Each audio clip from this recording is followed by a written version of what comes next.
Hi guys, it's Sherry. I hope that you are having a wonderful day. Y'all, let's do it again. Stay tuned.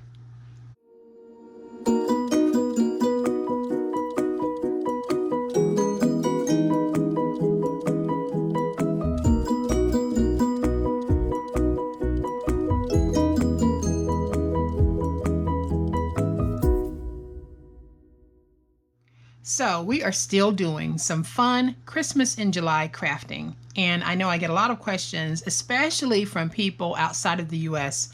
Why do we do Christmas crafting so early? Well, it's because in the US, and I'm not sure about everywhere else, but craft fairs are a huge, huge industry. And a lot of us participate in craft fairs, and we have to get started early because some fairs can start as early as late September and go through the beginning of December. So if you don't start prepping early, then you're going to be late to the game. So that is why we crafters on YouTube do a lot of Christmas crafting earlier than a lot of people might think we should be doing them. But there is a reason to the madness. So here is today's sweet Christmas project. Isn't this adorable, stinking cute, fantabulous? All of the descriptives you can think of, that's what this is. And this box is perfect for male or female. And it is a really nice size box. This box, when finished, measures 9 by 7 by 1.5. It is a nice deep box, and I'm going to open it so that you can see on the inside it's perfect for anything that you might want to put in here. You could even put baked goods in here. It is all up to you in what you want to put in this box. But the reason why I'm doing so much packaging right now is because as we get closer to the holidays or any occasion that you might need a box for, why buy boxes? Why buy bags when you can make them? The techniques are so simple, and you can make your own boxes and bags. So the next time that you need a bag and you buy a bag, it's only because you wanted to buy a bag. The next time that you need a box and you buy a box, it's only because you wanted to buy the box, not because you had to buy the box, because you know how to make it.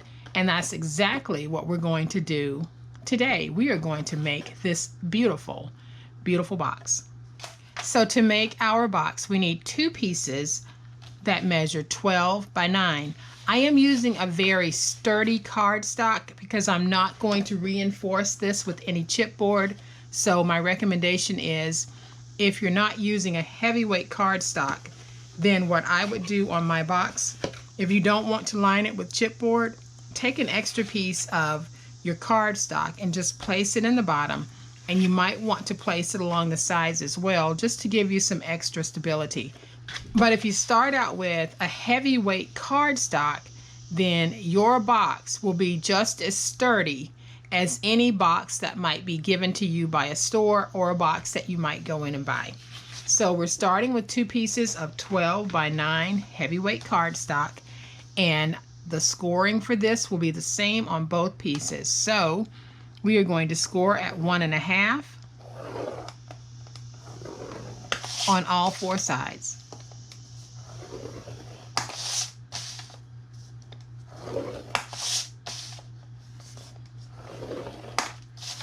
And then we will do it on this one as well. That is 1.5 on all 4 sides. And then we will fold and burnish both of these beautiful, beautiful pieces.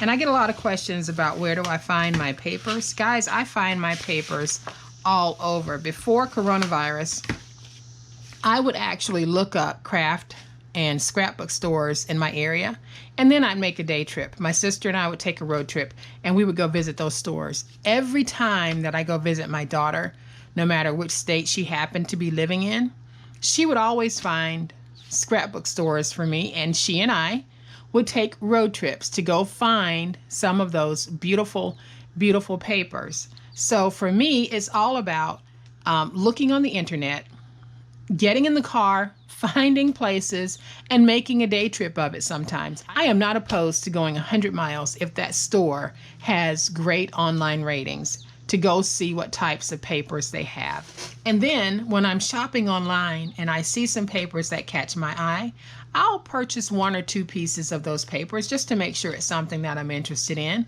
And then when I see that it is something that I'm interested in, I'll go in and I'll buy more than 1 or 2 sheets. So that is how I look for my papers. There are so many online sites that we can buy our papers from. There are so many still brick and mortar stores that we can buy our papers from. So that is my little tip on how to shop for papers when you're looking for something specific.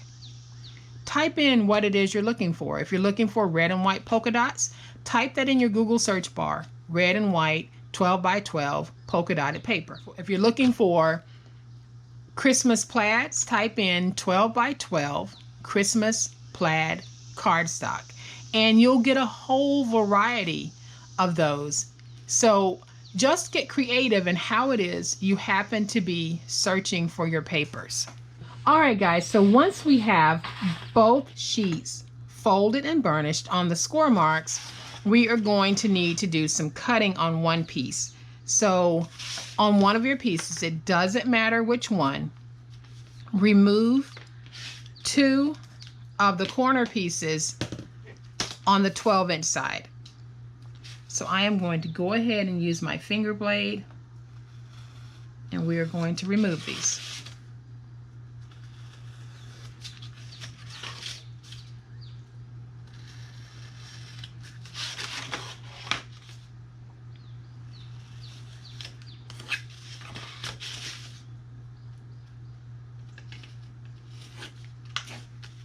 Okay, so on this piece where we have removed the 2 corner pieces, let's rotate it, and then we're going to take these end pieces, go up to that score mark, and drag straight down to free up that tab.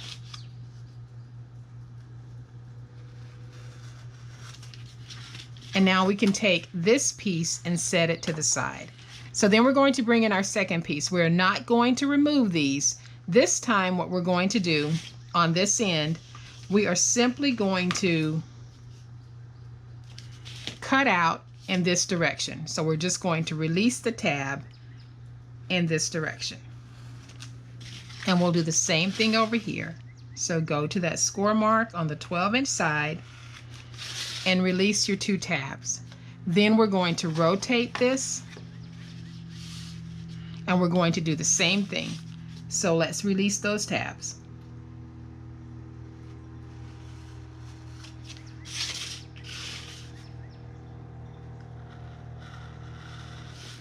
Okay, so once we have our tabs released, we are going to take this piece that we have removed the corners, and we're going to join it to this piece. So I will add glue to mine. You can place tape on yours if you want, completely up to you.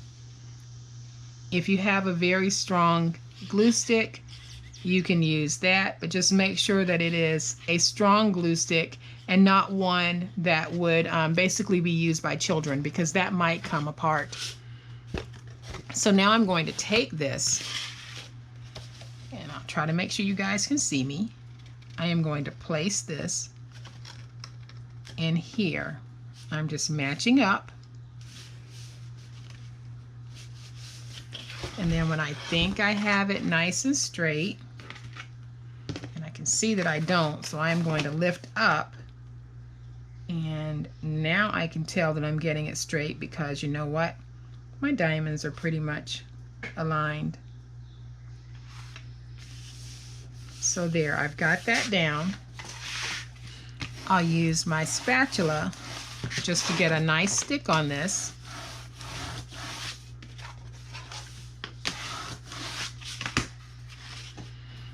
And now I'm simply going to put this box together. So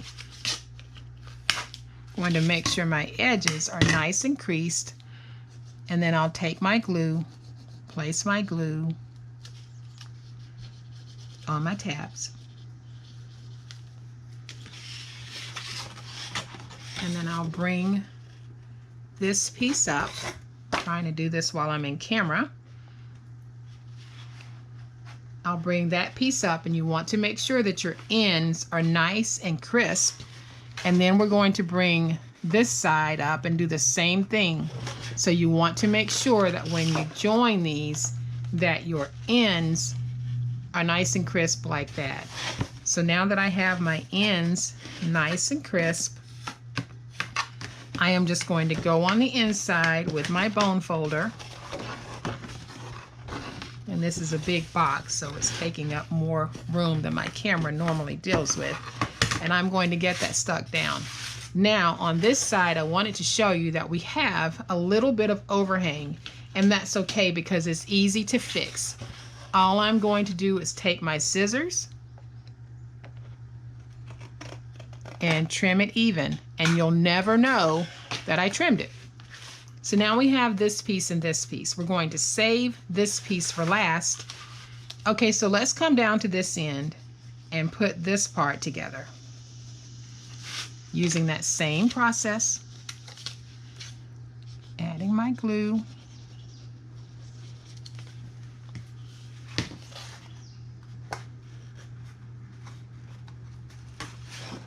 Just make sure that end to end you have a nice crisp edge. Stand it up. Then I'll go on the inside and we'll get everything nice and stuck. So once our box looks like this, you can actually close it, or if you want to make sure that it has that more boxy look, you can simply do what I'm about to do, which is I am going to add glue to my tabs here. And it really doesn't matter which side you pull up because both sides are the same. So I am simply going to bring my side up, lay it down, and get that stuck down. And then I'll do the same thing over here. So now I can take this piece and bend it backwards. So I'll add my glue over here.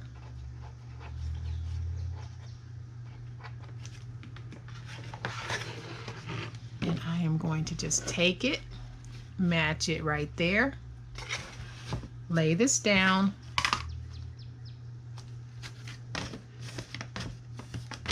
and now we have our box, guys. So you can take your top piece and fold it over that way, or if you flip it over, this now becomes the top piece.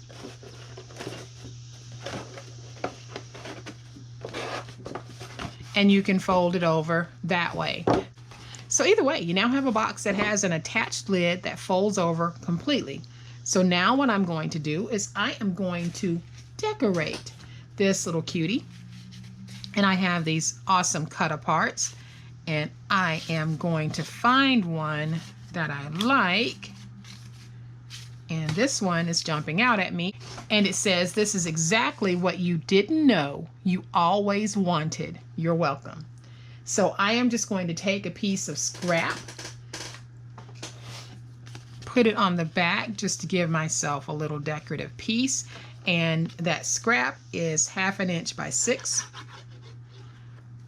I'll add some glue to this and I'll place my scrap down underneath, trying to get it centered. And then I'm just going to punch a couple of holes, one on each side, and I'm going to add a brad just as a decorative finish to this. You don't even have to do all of this. I just think sometimes it's those little things that we do that really elevate our projects. So I am using my gold mini brads, and I'm going to place one right there, and then I'll place one right here, and then I can open it up. Okay, so I have added glue to the back, and I am just going to place this down, and now I'll open my box because I need to lay that down, and then I'll use my spatula to really get everything nice and stuck on this. Then I can turn it over just to make sure that I'm starting to get the stick that I want, and to make sure that nothing shifted and it's still straight enough for me, and I'm okay with how this one looks. And so now, my sweets, all we need to do is allow this to dry, and we will have another beautiful box. So we'll bring in this one, and you can see, very easy. I don't know about you guys, but when I do my Christmas tree, I tend to color coordinate everything right down to the wrapping paper that I use for my gifts. So if you are a little obsessive like me, when it comes to things like this, this is a great way to coordinate a whole look, because you've got the black, the craft, and the red. So now you have a whole bunch of options that you could actually pull into this and play off of these colors that we are working with here, and everything meets the needs of the eye. So guys, I hope that you have liked this awesomely easy but fun way to make larger boxes. All you need are 2 pieces of 12 by 12 heavyweight cardstock cut down to 12 by 10, and you can make a box that you can then fill with all types of homemade goodies and be the hit of your Christmas parties this year. So y'all, I hope that you have liked this project, and if you have, please hit the like button. If you are not a subscriber to my channel, I would love to have you join my online crafting family. So you guys, have a great day. Stay safe, be kind, happy crafting, and we'll chat later. Bye.